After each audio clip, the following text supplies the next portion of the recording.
Martineau. Pour l'instant, nos avocats nous disent que tout est beau.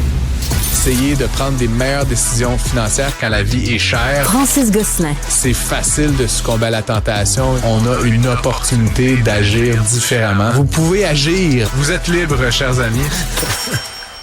Tu sais, Stéphanie, des fois, on dit on est Oui. fatigué, là. Tu sais, on a fait beaucoup de choses, on est fatigué, là. Tu sais, des fois, il faut que tu prennes l'auto, t'en allais à Québec, là, puis tout ça. Oui, puis là, je travaille. Puis là- Écoute bien Oui. la journée d'hier de Francis.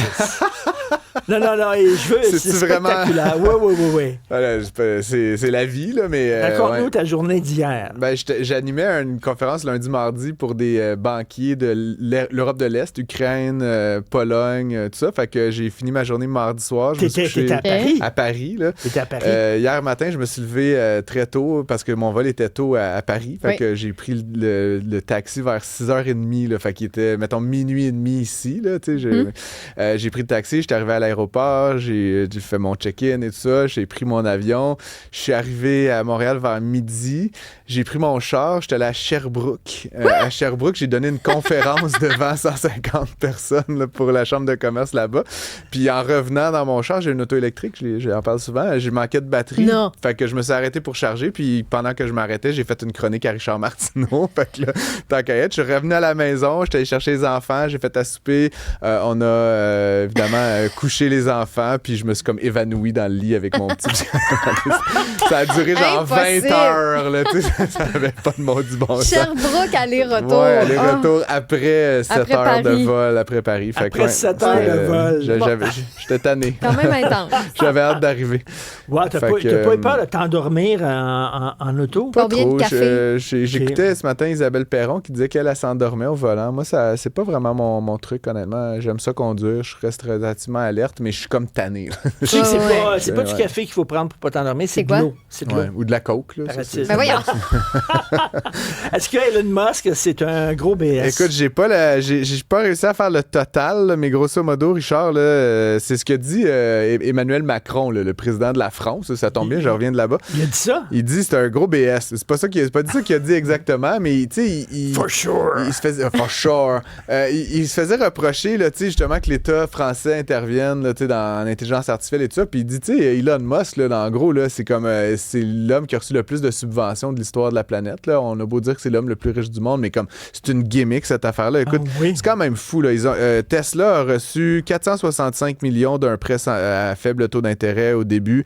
Il y a eu tous les crédits là, pour l'achat de véhicules électriques fédéraux aux États-Unis, des millions et des millions de dollars.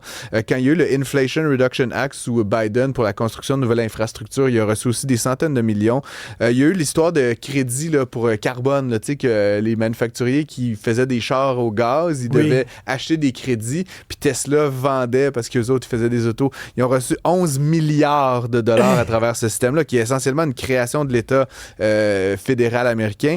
1,3 milliard pour la création du Gigafactory au Nevada, 90 millions en Californie, 191 millions de subventions au UK, en Grande-Bretagne, pour l'achat de Tesla, 43 millions par le Canada a été versé pour l'achat de véhicules Tesla sous les programmes de subvention. Puis là, c'est juste Tesla. Évidemment, SpaceX, c'est une création de l'État américain. Je veux dire, la raison pour laquelle il reçoit ça, 1,6 milliard de dollars en 2008 pour la NASA, 885. Je veux dire, c'est infini, là. Puis là, il y a eu, à un moment donné, il y avait la compagnie Solar City, je sais pas si vous vous rappelez de ça, ils faisaient des toits en panneaux solaires. Ça a été vendu à Tesla. Juste là-dedans, ils ont reçu 1,2 milliard de dollars de subventions de différents gouvernements. C'est complètement hallucinant. Ça, c'est le gars qui se pointait sur la scène avec une chaîne de sang en disant faut couper dans l'État. Ouais, exactement. Mais ce qu'on a beaucoup su autour de cette espèce de Department of Government Efficiency, c'est qu'essentiellement, M. Musk a coupé dans tout sauf ce qui lui donnait de l'argent. Hein. Je veux dire, je veux pas l'accuser de rien, là, mais tu sais, quand on reproche à l'administration Trump d'être peu transparente puis d'être intéressée par des intérêts particuliers, M. Musk, c'est le champion de toute catégorie de ça. Là. Il a coupé dans tout ce qui ne touchait pas, Puis évidemment, il a évité d'affecter la capacité de ses propres compagnies à continuer à se financer par l'État. D'ailleurs, petite parenthèse sur les intérêts particuliers, on a vu cette semaine l'histoire du pont Gordie Howe. Là, oui. Vous savez, on a su un peu l'histoire. Hein, c'est Ben, le il y a un autre pont à côté. Oui, là. qui est propriétaire d'un milliardaire, le Ambassador Bridge, là, qui est un des seuls ponts dans le monde à appartenir à une personne. Et ce monsieur-là, c'est un ami d'Howard Lutnick, le secrétaire d'État au commerce. Il aurait apparemment approché son copain en disant « Ouais, le pont, là, ça me fait un peu chier, ça va être de la concurrence. » Et c'est ce qui explique évidemment le petit truth là, de Donald Trump en disant que tout ça... Et ça fait 10 ans qu'on le construit, le pont. Là, genre. Fait que, tu sais, quand je parle d'intérêt particulier pour centraliser la richesse de l'État américain, c'est un autre exemple plus récent. Dans le New Yorker, il y avait un gros texte comme quoi, depuis sa réélection, Donald Trump s'est enrichi de 4 milliards de dollars qu'il a mis dans ses poches. Ben ouais. Alors, tu sais, le petit monde, il s'en fout pas mal, lui. Ouais, puis même pire que ça, tu sais, toutes les histoires là, de tarifs, pas tarifs, tu sais, un peu, c'est clairement de la manipulation de marché là, que M. Trump fait, là, tu sais, en annonçant des choses là, qui font varier la valorisation boursière de plusieurs entreprises. Bien évidemment, il y a toute enfin, qui reste à être prouvé, mais il y a tout un soupçon là, de délit d'initié. Hein. Les gens autour de Donald Trump, ils achètent juste avant les annonces, ils revendent juste avant des annonces. Ah, oui. Ça fait en sorte que quand il dit « je vais mettre un tarif sur tel pays ou sur telle industrie », bien évidemment, ils le savent, une demi-heure d'avance, ils achètent puis ils font des millions de dollars. Puis c'est qui paye ultimement? C'est vous et moi. Là. C'est les gens qui ont des CELI, puis des REER, puis une couple de petites actions comme ci, comme ça. Puis tu sais, ça a l'air de rien, mais si toi, puis moi, puis 40 millions de Canadiens, puis 300 millions d'Américains, on se fait tout fourrer de 10$, ben il y a une ou deux personnes, eux, qui empochent des centaines de millions de profits. C'est vraiment comme une gang de bandits qui sont rentrés à la Maison-Blanche. C'est la mafia, effectivement. Puis je sais pas comment... Puis tu sais, on parle là, entre nous, mais tu sais, ce qui est un peu particulier de l'administration de Donald Trump, c'est qu'ils auront passé presque toute la présidence à accuser les démocrates de mal faire puis de poursuivre les opposants politiques. Puis j'ai une question pour toi, Richard. Un jour, il y aura à nouveau un président démocrate, là. Je sais pas si c'est dans 3 ans ou dans 7 ans, mais il y a de l'alternance, là. Et quand ce président démocrate-là fera la même chose, c'est-à-dire qu'il poursuivra la famille Trump, là, qui clairement est en train de faire de la magouille, est-ce qu'on va dire qu'il fait de la manipulation politique? Tu vois ce que je veux dire? C'est comme, ça va être difficile pour les démocrates de faire leur job correctement parce que M. Trump a comme politisé l'appareil judiciaire énormément.